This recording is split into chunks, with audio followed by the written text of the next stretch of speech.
ಪಾಕ್ ವಿರುದ್ಧ ರಾಜತಾಂತ್ರಿಕ ಯುದ್ಧ ನಡೆಸಿದ ಭಾರತ. ಸಿಂಧೂ ನದಿ ನೀರು ಒಪ್ಪಂದಕ್ಕೆ ಬ್ರೇಕ್. ಪಾಕ್ ಪ್ರಜೆಗಳಿಗೆ ದೇಶ ತೊರೆಯಲು ಗಡುವು. ಇಂದು ಸರ್ವಪಕ್ಷ ಸಭೆ ನಡೆಸಲಿರುವ ಕೇಂದ್ರ ಸರ್ಕಾರ.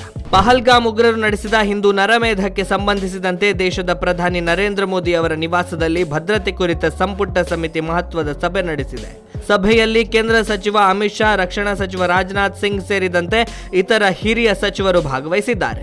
2.5 ಗಂಟೆಗಳ ಕಾಲ ನಡೆದಂತಹ ಹೈ ವೋಲ್ಟೇಜ್ ಸಭೆಯಲ್ಲಿ ಹಲವು ಮಹತ್ವದ ಕಠಿಣ ನಿರ್ಧಾರಗಳನ್ನು ಮಾಡಲಾಗಿದೆ. ಪಹಲ್ಗಾಮ್ ದಾಳಿಯ ಬೆನ್ನಲ್ಲೇ ಮೊಟ್ಟ ಮೊದಲ ಹಂತವಾಗಿ ರಾಜತಾಂತ್ರಿಕವಾಗಿ ಹಲವಾರು ನಿರ್ಧಾರಗಳನ್ನು ಮಾಡಲಾಗಿದ್ದು, ಉಗ್ರರಿಗೆ ಕುಮ್ಮಕ್ಕು ನೀಡುವ ಮೂಲಕ ಕಾಶ್ಮೀರ ಕಣಿವೆಯಲ್ಲಿ 26 ಜನರನ್ನ ಬಲಿ ಪಡೆಯಲು ಬೆಂಬಲ ನೀಡಿದ ಪಾಕಿಸ್ತಾನಕ್ಕೆ ಭಾರತ ತಕ್ಕ ಉತ್ತರವನ್ನು ನೀಡಿದೆ. ಅದರಂತೆ ಸಭೆಯಲ್ಲಿ ಭಾರತ ಸರ್ಕಾರ ಮಹತ್ವದ ನಿರ್ಧಾರ ತೆಗೆದುಕೊಂಡಿದೆ. ಪ್ರಮುಖವಾಗಿ ಪಾಕಿಸ್ತಾನವು ಗಡಿಯಾಚೆಗಿನ ಭಯೋತ್ಪಾದನೆಗೆ ತನ್ನ ಬೆಂಬಲವನ್ನು ಸಂಪೂರ್ಣವಾಗಿ ನಿಲ್ಲಿಸುವವರೆಗೆ 1960ರ ಸಿಂಧೂ ಜಲ ಒಪ್ಪಂದವನ್ನು ರದ್ದು ಮಾಡಲು ಭಾರತ ಸರ್ಕಾರ ತೀರ್ಮಾನ ಮಾಡಿದೆ. ಜೊತೆಗೆ ತಕ್ಷಣದಿಂದಲೇ ಜಾರಿಗೆ ಬರುವಂತೆ ಅಟ್ಟಾರಿ ಗಡಿಯನ್ನ ಬಂದ್ ಮಾಡುವಂತೆ ಸೂಚನೆ ನೀಡಿದೆ.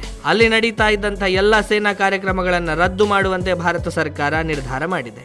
ಅದರಂತೆ ಭಾರತದಲ್ಲಿರುವ 55 ರಾಜತಾಂತ್ರಿಕರ ಪೈಕಿ 25 ಪಾಕಿಸ್ತಾನದ ರಾಜತಾಂತ್ರಿಕರನ್ನ 1 ವಾರದ ಒಳಗಾಗಿ ದೇಶ ತೊರೆಯುವಂತೆ ಸೂಚನೆ ನೀಡಲಾಗಿದೆ. ಇನ್ನು ಭಾರತದಲ್ಲಿರುವ ಪಾಕಿಸ್ತಾನದ ಪ್ರಜೆಗಳಿಗೆ 48 ಗಂಟೆಗಳ ಕಾಲಾವಕಾಶ ನೀಡಲಾಗಿದ್ದು, ಅಷ್ಟರ ಒಳಗಾಗಿ ದೇಶ ಬಿಡುವಂತೆ ಸರ್ಕಾರ ಆದೇಶ ನೀಡಿದೆ. ಸಭೆಯಲ್ಲಿ ಭಾರತದ ಗಡಿಯಾಚೆಗಿನ ಭಯೋತ್ಪಾದನೆ ಕೊನೆಗೊಳಿಸಲು ಮತ್ತು ಜಮ್ಮು ಮತ್ತು ಕಾಶ್ಮೀರ ಪಹಲ್ಗಾಮ್ನಲ್ಲಿ ನಡೆದಂತಹ ಭಯೋತ್ಪಾದಕ ದಾಳಿಗೆ ಉತ್ತರವಾಗಿ ಮಹತ್ವದ ನಿರ್ಧಾರವನ್ನು ತೆಗೆದುಕೊಳ್ಳಲಾಗಿದೆ. ಸಿಂಧೂ ಜಲ ಒಪ್ಪಂದ ಸ್ಥಗಿತಗೊಳಿಸಲಾಗುವುದು. ಅಟ್ಟಾರಿ ವಾಘಾ ಗಡಿಯ ಚೆಕ್ ಪೋಸ್ಟ್ ಅನ್ನು ತಕ್ಷಣ ಮುಚ್ಚಲಾಗುವುದು. ಭಾರತಕ್ಕೆ ಪಾಕಿಸ್ತಾನಿ ಪ್ರಜೆಗಳಿಗೆ ಪ್ರವೇಶ ಇಲ್ಲ. ಪಾಕಿಸ್ತಾನಿಯರಿಗೆ ವೀಸಾ ನೀಡುವುದಿಲ್ಲ. ಈಗಾಗಲೇ ಭಾರತಕ್ಕೆ ಬಂದಿರುವ ಯಾವುದೇ ಪಾಕಿಸ್ತಾನಿ ಪ್ರಜೆಗೆ ಭಾರತವನ್ನು ತೊರೆಯಲು 48 ಗಂಟೆಗಳ ಕಾಲಾವಕಾಶವಿದೆ. ಪಾಕಿಸ್ತಾನ ಹೈಕಮಿಷನ್ ಬಲವನ್ನು 30ಕ್ಕೆ ಇಳಿಸಲಾಗಿದೆ. ನವದೆಹಲಿಯಲ್ಲಿರುವ ಪಾಕಿಸ್ತಾನಿ ಹೈಕಮಿಷನ್ ನಲ್ಲಿರುವ ರಕ್ಷಣಾ, ಮಿಲಿಟರಿ, ನೌಕಾ ಮತ್ತು ವಾಯು ಸಲಹೆಗಾರರನ್ನ ಪರ್ಸನಾ ನಾನ್ ಗ್ರಾಟಾ ಎಂದು ಘೋಷಿಸಲಾಗಿದೆ. ಅವರು ಭಾರತವನ್ನು ಬಿಡಲು 1 ವಾರ ಸಮಯವನ್ನು ನೀಡಲಾಗಿದೆ. ಭಾರತವು ಇಸ್ಲಾಮಾಬಾದ್ನಲ್ಲಿರುವ ಭಾರತೀಯ ಹೈಕಮಿಷನ್ನ ರಕ್ಷಣಾ, ನೌಕಾಪಡೆ ಮತ್ತು ವಾಯು ಸಲಹೆಗಾರರನ್ನ ವಾಪಸ್ ಕರೆಸಿಕೊಳ್ಳಲಿದೆ. ಆಯಾ ಕಮಿಷನ್ಗಳಲ್ಲಿನ ಈ ಹುದ್ದೆಯನ್ನ ರದ್ದುಗೊಳಿಸಲಾಗಿದೆ. 2001ರ ಭಾರತೀಯ ಸಂಸತ್ತಿನ ದಾಳಿ ಮತ್ತು 2019ರ ಪುಲ್ವಾಮಾ ದಾಳಿ ಸೇರಿದಂತೆ ಹಲವಾರು ಭಯೋತ್ಪಾದಕ ದಾಳಿಗಳು ನಡೆದಾಗಲೂ ಕೂಡ ಭಾರತ ಸಿಂಧೂ ಜಲ ಒಪ್ಪಂದದಿಂದ ಹಿಂದೆ ಸರಿದಿರಲಿಲ್ಲ. ಅದರ ಪ್ರತೀಕಾರವಾಗಿ ಬೇರೆನೇ ರೀತಿಯಲ್ಲಿ ಪಾಕಿಸ್ತಾನ ಮತ್ತು ಉಗ್ರರಿಗೆ ಬಿಸಿ ಮುಟ್ಟಿಸಿತ್ತು. ಆದರೆ ಈ ಬಾರಿ ಮಾತ್ರ ಮೋದಿ ಸರ್ಕಾರ ಪಾಕಿಸ್ತಾನಕ್ಕೆ ಪ್ರಮುಖ ಜಲ ಸಂಪನ್ಮೂಲವಾದ ಸಿಂಧೂ ನದಿಯ ಒಪ್ಪಂದವನ್ನು ರದ್ದು ಮಾಡುವ ಮಹತ್ವದ ನಿರ್ಧಾರವನ್ನು ತೆಗೆದುಕೊಳ್ಳುವ ಮೂಲಕ ಪಾಕಿಸ್ತಾನಕ್ಕೆ ತಿರುಗೇಟು ನೀಡಿದೆ.